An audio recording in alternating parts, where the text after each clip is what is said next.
সময়, অথচ আমি অফিস যাইতে আসছি। অবস্থা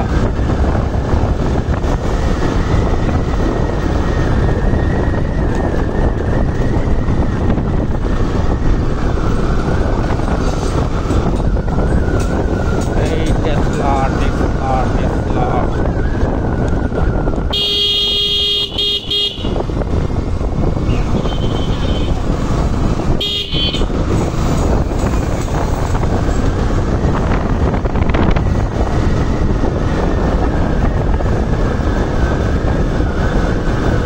আজকের ওয়েদারটা একেবারে শুষ্ক, আর বিশেষ করে আজকে যে রোদটা একদম খুব গায়ে লাগতেছে, ওই যে ছাতা মাথায় দিয়ে আসতেছে, তার মানে প্রচণ্ড রোদ আজকে।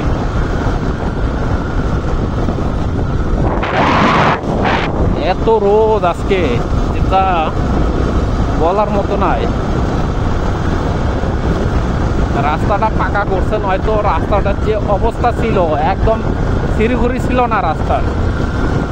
যাই হোক, রাস্তাটা পাকা হয়ে অনেকটা ভালো হয়েছে, বিশেষ করে আমার জন্য।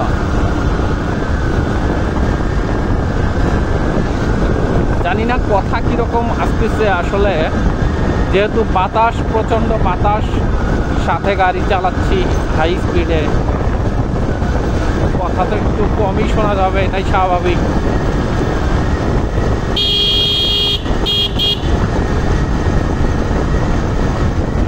আজকে এতটা রোডঘাট এত ফাঁকা হওয়ার কারণ আজকে শুক্রবার। সচরাচর শুক্রবারে একদম রোডঘাট ফাঁকা থাকে। এই সময় মোটরসাইকেল চালাইতে এত মজা। কিন্তু অন্যান্য বারে কি হয়, প্রচণ্ড গাড়ি ঘোড়া থাকে। আমার বাইকেরও তেল নাই, খুব আপ ডাউন করতেছে, আপ ডাউন করতেছে। যাই হোক, তেল তোলা লাগবে অবশ্য। শুক্রবার নামাজের সময় পাম্প বন্ধ থাকে। আমি আসলাম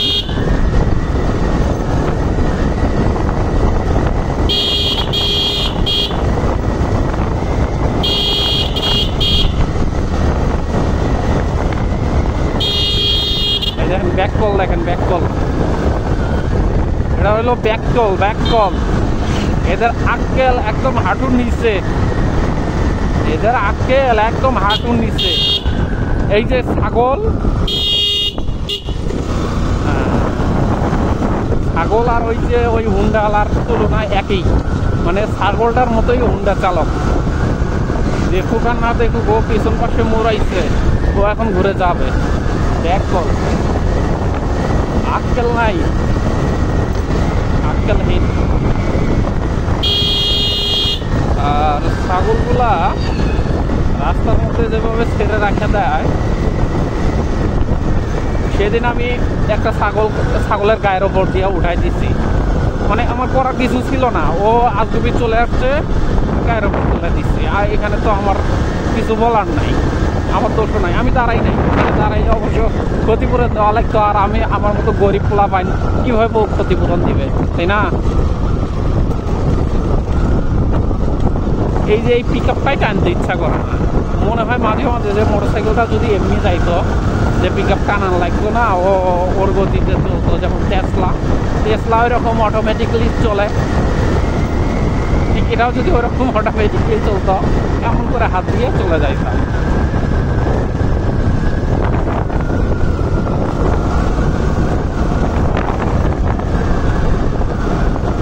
আজকের ওয়েদারটা সুন্দর জন্য আসলে মোটরসাইকেল, আসলে যে ভিডিও যে ফুটেজ, এটা অনেকটা অসাধারণ আসতেছে। আকাশটা হালকা মেঘলা, মেঘলার কথা বলে আমার মেঘলা একটা গার্লফ্রেন্ডের কথা মনে পড়লো। সেই গার্লফ্রেন্ডকে আমি মূলত শেখাই দিয়েছিলাম এক পর্যায়ে। যাই হোক, ফাস্ট ফাস্ট অলওয়েজ ফাস্ট।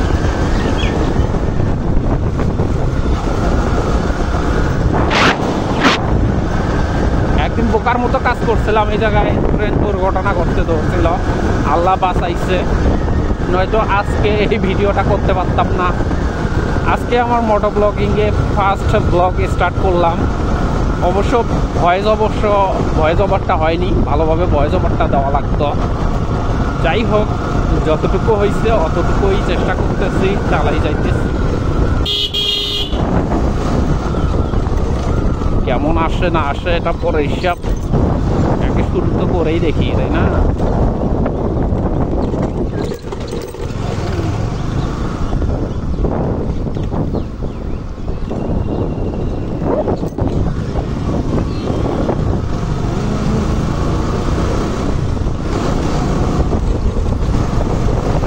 তেল শর্ট নাকি?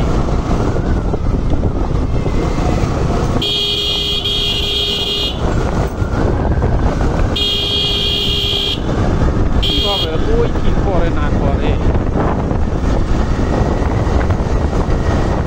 আমি মূলত পাঁচজুমা পার হইলাম। আমার গাড়ির কন্ডিশন বা তেলের অবস্থা একেবারে নাই বললেই চলে। তেলটা উঠানো লাগবেই, অন্যথায় সমস্যা। সামনে একদম ফাঁকা জায়গা, ওই জায়গায় যদি ভুলক্রমে হুন্ডার একদম এক্সেলেটর বন্ধ হয়ে যায়,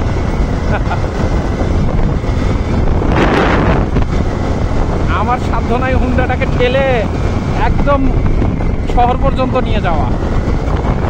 তাই চেষ্টা করতেছি খুব জোরে রান তোলার।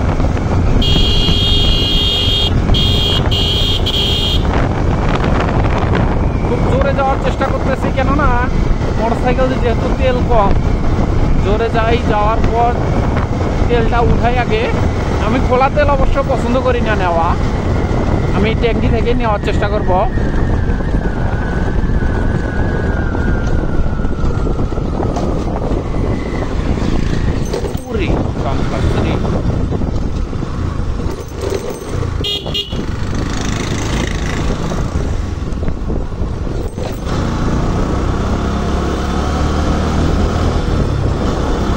সবাই যায় নামাজে আর আমি যাই অফিসে কাজ করতে। সবাই নামাজে যাইতেছে। এখন বাজে আনুমানিক 1:24-25 এরকম রানিং বাজে। তো সবাই নামাজে যাইছে, তো আমাকে যাইতে হচ্ছে অফিসে। যার কারণে আমার এই রোডের মধ্যে আমার সবচাইতে ভালো লাগা জায়গা সামনে ওই জায়গাটুকু, যে ফ্রি ফায়ার গ্রুপ পৌঁছে গেছে। ফ্রি ফায়ার গ্রুপ আমার ভালো লাগে ওই রাস্তাটা। আর বিশেষ করে এই জায়গায় দম খাইতে খুব ভালো লাগে। মানে যেহেতু আমাকে 1 ঘন্টা রাইড করতে হয়, সেই ক্ষেত্রে এই যে এই গাছের নিচে বসে থাকতে আমার খুব ভালো লাগে। আগার সময় খুব কম থাকে আমার, যেহেতু আমি হাতে সময় খুব কম নিয়ে বের হই, যার কারণে কীভাবে মাছ মারতেছে। আর যাই হোক, আমার যেহেতু প্রথম ব্লগ, সেই কারণে আজকে এখান পর্যন্তই শেষ করতেছি। পরবর্তী সময়ে সবাইকে স্বাগতম আমার ব্লগ দেখার জন্য। ধন্যবাদ সবাইকে।